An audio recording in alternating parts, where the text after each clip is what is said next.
Hello and welcome to the exponential solving video. In this video, we're going to spend some time solving using some different exponent properties that we learned today, yesterday, depending on when you're watching this, or in the last video. So let's get started. If you take a look at the blank notes, you'll notice that the numbers kind of restart a few times. So I'm going to say that this part 1, there's like a section that's just problems like 1 through 11. That's going to be part 1, and we're going to be doing 2 of those problems. The first problem from that section, part 1. First problem we're going to be doing from that section is problem number 3. Now, problem number 3 just gives us 1/9, and it's asking us to simplify this into its smallest integer base. So if I take a look at this, I go, well, let's see, I know 1/9, I know 9 is the same as 3 times 3, so I can write this as 1/3 squared. But the problem is we need 3 to be the base. It can't be 1/3. So in order to do that, we're going to use our negative exponent rule and say this is 3 to the power of -2. And that is the equivalent answer with the smallest integer base. So that's all we need from this first section. Let's try this again with problem number 10. So problem number 10 gives us 32 to the power of x. Now you can just say this is 32 to the power of x, but we need to write this as its smallest integer base. So if we were to do a factor tree or think, what goes into 32 so many times, the answer is 2. And you can do some guess and check in your calculator if you'd like. But we have 2 to the power of 5 to the power of x. So saying 2 times 2 times 2 times 2 times 2, or 2 times itself 5 times, does give us 32. But now that we're here, we need to use our power rule. When we have something with an exponent to another exponent, we multiply the exponents together. So we have 2 to the 5 times x, or 2 to the 5x, as our final answer. So this is what it looks like just using our rules, but what do we have to solve for x? Well, that is going to be in part 2. So part 2 is still on the same page as part 1. I think it has questions like 1 through 15, but it's just asking you to solve for x using various exponent rules. Take a look at the Canvas page if you have questions, you want something a little bit more step-by-step. But let's take a look at problem 3 again. We'll be going over 4 different problems this time, but hopefully they'll go pretty quick. So we'll have 3 to the x is equal to 9 to the x plus 1. Now, in order to solve with exponents, we need to have the same base. So we have a 3 right here. I want to see if I can turn this 9 into a base of 3. Well, we've already done that before. We know that 9 is 3 squared. So I'm going to write this as 3 to the x is equal to 3 squared to the power of x plus 1. So again, here I'm going to use my power rule since we have something with an exponent to the power of another exponent. So I'm going to make sure to multiply the 2 to this x as well as 2 to this 1. So we'll have 3 to the x is equal to 3 to the 2x plus 2. And now that we have our bases the same, they're both base of 3, it's simplified as much as we can go, I'm going to cancel out the bases and just set the exponents equal to each other. And then from here we can solve pretty easy peasy.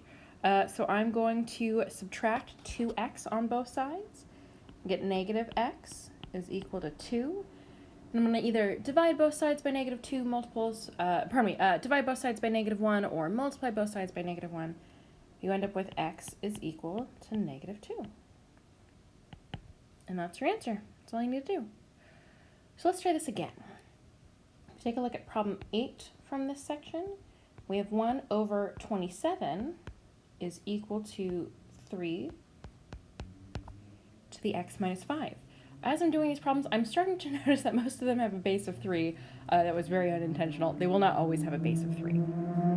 But I try to think, if I have a base of 3 here, can I turn this into a base of 3 at all?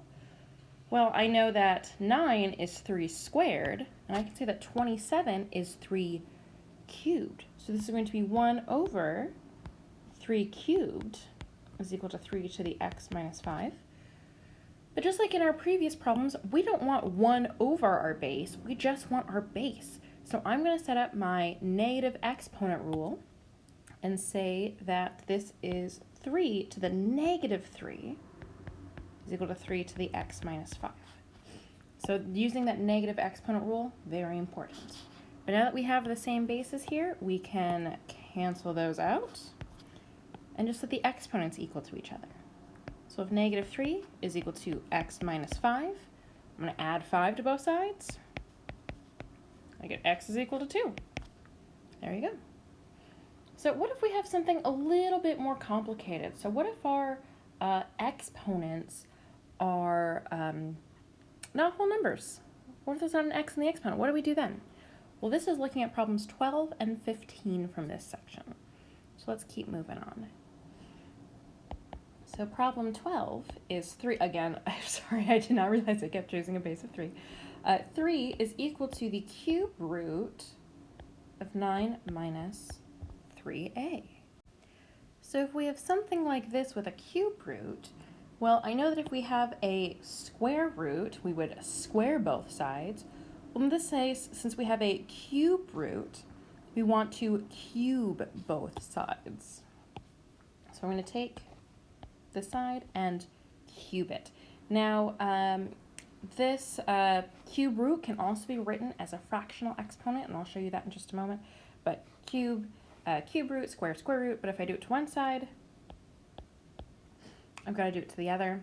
So you can just take this step and skip the next one, but if you want to write that cube root as a fraction, you can write this as 3 is equal to 9 minus 3a to the power of 1/3. So you can write that as 1 over whatever root you're doing. So square root would be 1 over 2, cube root would be 1 over 3. But in this case, that's why cubing it would work, because if we used our power rule here, 1/3 times 3 gives us 1, and it ends up going away.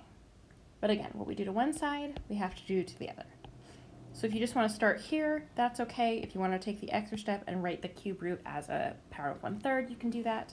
But either way, you end up with a step of 3 cubed is equal to 9 minus 3a. And from here, we will solve. So 3 cubed is 27 is equal to 9 minus 3a. From here, I'm going to subtract 9 on both sides and get 18 is equal to negative 3a. Then I'm going to divide both sides by negative 3. I'm going to get a is equal to negative 6. So similar types of rules, but slightly different when we have fractional exponents or rational exponents. We just dealt with rational functions recently. Let's deal with those just a little bit more in problem 15. And this will be the last one that we go over. So problem 15 is 26n plus 3 to the power of 3 over 2 is equal to 729. Now, this looks kind of complicated, but it's only 1 or 2 extra steps from problem 12. So if we go back to problem 12 and we look at when we wrote the cube root as a 1/3, I put it to the power of 3 because, hey, 1/3 times 3, that's going to give us 1, or cancel it out, and that's what we want to do. Now you can think of this 3 right here as a 3 over 1. So what we really did is we took this 1/3 and we flipped it, 1 over 3 to 3 over 1.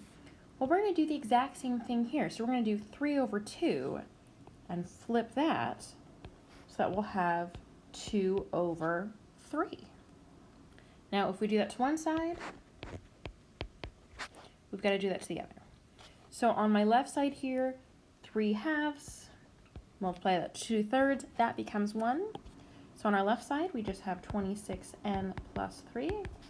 And on our right side, we're going to have 729 to the power of 2/3. So I'm going to break up this 2/3 so it looks like 2 separate exponents. I'm going to use the opposite of the power rule.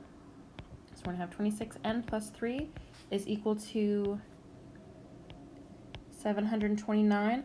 Put this to the power of 1/3 to the power of 2. So I'm separating out the numerator and denominator of my fraction.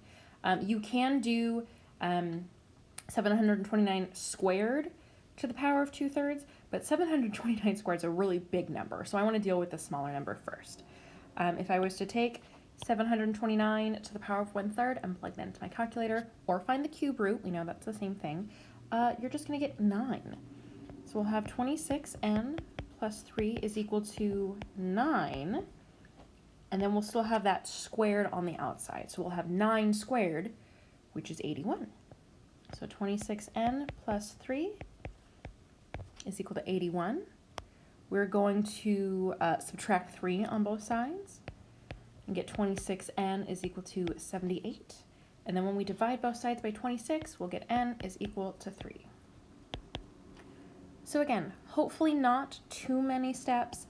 I think the most difficult piece of these is dealing with the rational exponent, so we'll make sure to practice that a lot. Rewatch this video if you need to. I look forward to seeing you in class tomorrow. Bye, everyone.